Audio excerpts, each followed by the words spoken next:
Karena sebelumnya Abis menyala saat di dekat Chamin, setelah Pak Oh pergi, Chamin pun hidup kembali dan Seyon merasa sangat senang karena rencananya telah berhasil. Seyon lalu memberitahu Chamin kalau kini Abis berada di tangan Pak Oh, dan kecuali Pak Oh mati, maka Chamin tidak akan bisa memilikinya kembali.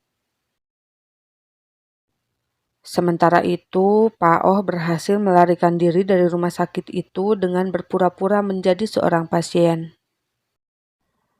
Polisi juga terus berusaha melacak keberadaan Pak Oh walau diri riweuh sama Ibu Chamin yang tak terima anaknya dituduh sebagai pembunuh. Ibu Chamin tak terima sebab karena hal itu terjadi, kini harga saham perusahaan miliknya langsung anjlok.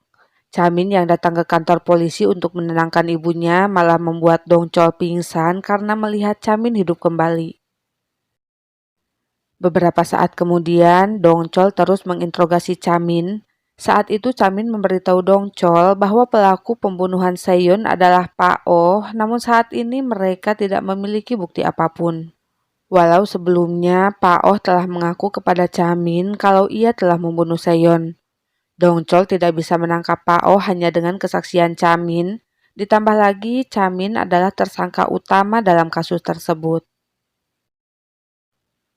Ibu Chamin yang tidak percaya kalau pria tampan itu adalah anaknya terlihat membawa Chamin untuk melakukan beberapa tes dan ia sangat terkejut karena hasil tes menunjukkan bahwa pria itu adalah Chamin. 이상하게 자꾸 보면 볼수록 Chamin kemudian memberitahu Seyon kalau kini ia telah kembali ke perusahaannya dan akan membereskan semua kekacauan yang terjadi. Chamin menghadiri rapat perusahaan dan dengan kepintarannya ia berhasil mencegah peluncuran kosmetik berbahaya di perusahaannya. Ibunya juga semakin yakin kalau si ganteng adalah Chamin. 제가 늘 말하지 않습니까? 화장품 먹어도 될 정도로 우리 미니가 맞네. Tak lama, Chamin mendapat telepon dari rumah sakit yang mengabarkan bahwa Pak Pak telah siuman.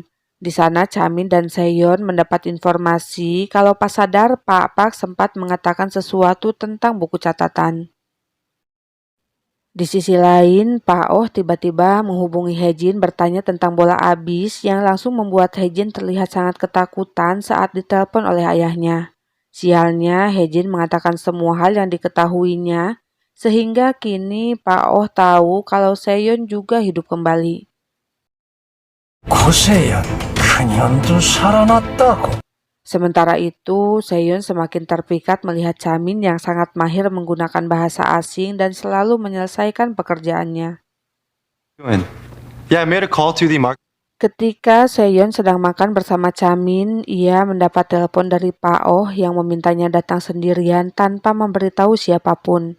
Seyon yang tahu Pak Oh sedang berada di rumah ibunya bergegas pergi ke sana dan mendapati orang tuanya telah berada dalam keadaan diikat.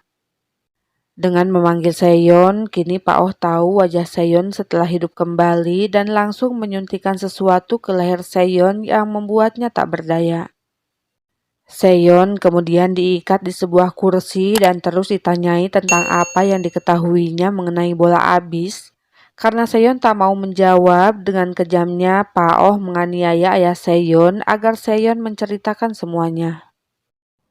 Saat Pak Oh juga akan membunuh Seyon, untungnya Chamin datang di waktu yang tepat untuk menghentikannya. Sialnya saat polisi datang, Pak Oh malah menyandra ibu Seyon sehingga ia bisa melarikan diri lewat pintu belakang. Kemudian saat jaksa So menghadangnya, Pak Oh sangat ngajenghok karena tiba-tiba anaknya itu ingin menangkapnya dan menyuruhnya menyerahkan diri. Tak disangka Pak Oh benar-benar menyerahkan diri dan ibu Seyon pun tetap selamat. Seyon terlihat sangat bertekad dirinya akan memberitahu ibunya tentang semuanya sehingga nanti ia bisa kembali lagi kepada keluarganya. Seyon yang pulang ke rumah lamanya dengan Chamin tidak sengaja melihat kakek tua yang selalu menumpuk barang bekas di depan rumah Seyon. Saat itu, si kakek memberitahu mereka kalau malam saat pembunuhan, ia melihat seorang pria muda keluar dari rumah Seyon yang menurutnya pria itulah yang telah membunuh Seyon.